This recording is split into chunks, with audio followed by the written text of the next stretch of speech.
This is it right here, man. Todd 1, this what you wanted, right?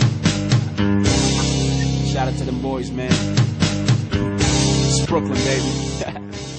Let's go.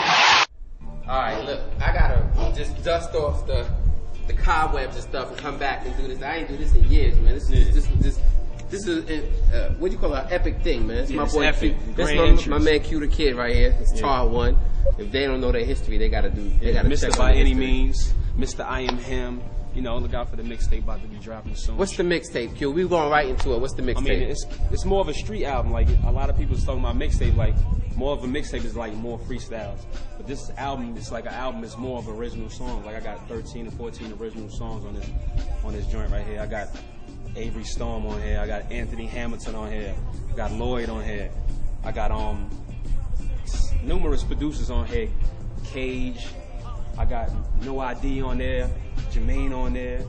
And Bill, this dude named Bill, this new upcoming producer named Bill. So he's the one that's been making all the tracks for the most of the album.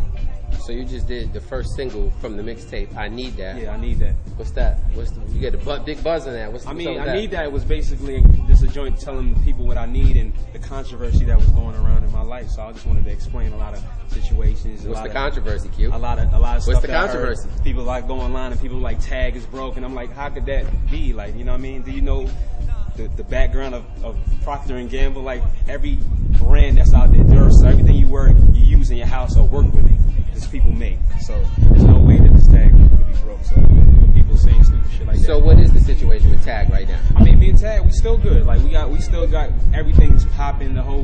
Everything's intact. I just want people to know that everything's intact. It's just minor situations with the label with Jermaine DUPRI and the fallout between that. Jermaine DUPRI. Yeah. I had to deal with a mogul and the love faded. Yeah. Everybody's asking, what did you mean by that line? I mean, a lot of people took it as beef, and I didn't want people to take it as beef. It was just a lot of stuff that I was trying to explain. Like a lot of communication got lost after Jermaine left, and I felt like the communication got lost. And that made me get lost within the politics of the label. So I was like I said, I had to deal with a mogul and the love faded. So I felt the love faded between JD and LA, and it made the love between that, with them had, what they had, made that love between me fuck up. You know what I mean? Because I didn't take it as a diss. Right. And when I did the video, I sent it to Jermaine first. I was like, look, I don't want to blindside you and you see the shit and you be like, what the fuck? And he was like, yo, this shit is hot. Can I post it immediately? Like, he ain't never once say, what the fuck is Q? You know, so for everybody that think it's beef between Q and Jermaine, it's nothing, I mean, man. a lot of people don't know that me and Jermaine been rocking since 2001. Like the day, because I came to Atlanta the day that the Twin Towers dropped. And he was the first person to embrace me in his town. Like, I was in the club and I just heard somebody call me to the DJ booth. And when I got to the DJ booth, it was that man. Like, he was watching my grind in the streets. And I never thought a person of his type of mogul, what you call him a big man, would come to me in a club and ask me anything. So he called me the next day and me and him been rocking since. But sometimes when you feel like there's a situation and you have an argument or something with a brother and you know you can't speak to them, so sometimes you got to let it be known, like, this is what I feel, man. Cool. And another line, you say, you wish you was with the group you was with when you first started. Yeah. A lot of people don't know you was in a group with Red Cafe and Gravy. Gravy, for those who don't know, Gravy is the guy who played Notorious B.I.G. in the Biggie movie. I mean, it was just a situation like we all grew up from the same hood, and me and Gravy went to school together. And how we started clicking is me and Q was from the same hood, Flatbush. You know what I mean? You know what I'm saying? I'm from Newkirk, 22nd. He and from 19 to be exact. 19 to be exact. I'm a little older though. You know what I'm saying? We paved the way, and then they came afterwards or whatever. But it's all love. It's all Brooklyn. Shout out to Red Cafe, Gravy. Yeah, it's a good story. I mean, a lot of people don't know me and Red Cafe grew up from kids each other. Like, we lived next door to each other.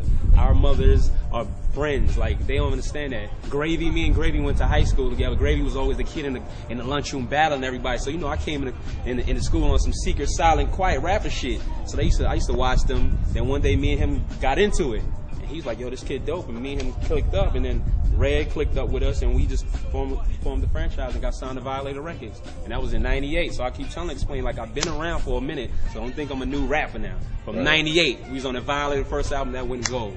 second one, Funk Master Flex albums. We was on a lot of shit at them times. So what's up with this LL Cool Q vibe you got going now? You got the ladies love Q right now. I mean, a lot of people understand I'm a humble dude, man. It's like, you got to be humble about everything you do. Like, this shit could come and this shit could go. What does that got to do with the ladies? Because the ladies love a humble guy, yo. You know what I mean? I'm the genuine, the guy that like the women, you know, so they fuck with me. Look, man. So all what ladies, I tell you when I first met you, I'm like, yo, you got to spit for me, and you spit that freestyle. Yeah. He got a little uptight. He was like, Todd one, this what you want. He went in on that. You're like, you know, what's your style? What's Q's lane? What's Q the Kid's lane? My lane is more musical, like just trying to express myself to people, to get people to understand me and know me. So it's like, I feel like I'm a new artist, so I expect that people should know who I am as an artist instead of me just fabricating about some car, or fabricating about some jewelry, or fabricating about some bullshit. I'd rather niggas know what I go through in my day-to-day life. Like, if you listen to I Need That, that's my day-to-day story. On a Mission was my day-to-day story. I said my mom's,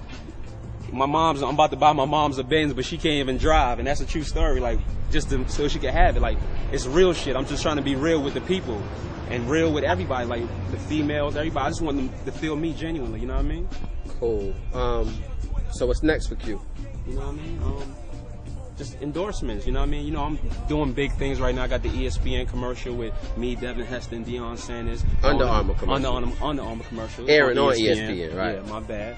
So shout out to Under Armour, because we went out there. They showed, Baltimore? Under Armour. Kevin Planks. Under Armour runs Baltimore. Like, they got Baltimore. They the people out there. Shout out to Under Armour. All right, so you got you doing your corporate thing. You got Tag, Procter & Gamble. You got Under Armour. Under Armour. You about to do this new little thing with Status. Status. Like shout out to Status. Shout out to Status, man. Shout out to everybody, man, that's out here grinding me. You know what I mean? Shout out to the whole Brooklyn. Shout out to everybody ATL. Shout out to everybody all over, everywhere. You know what I mean? Yeah, they doing a Kawasaki over there, so we about to wrap out right now. Yeah, he a hater. He a hater. Todd one. Q the Kid. We out. I am him. Holla at your boy. You know what I mean?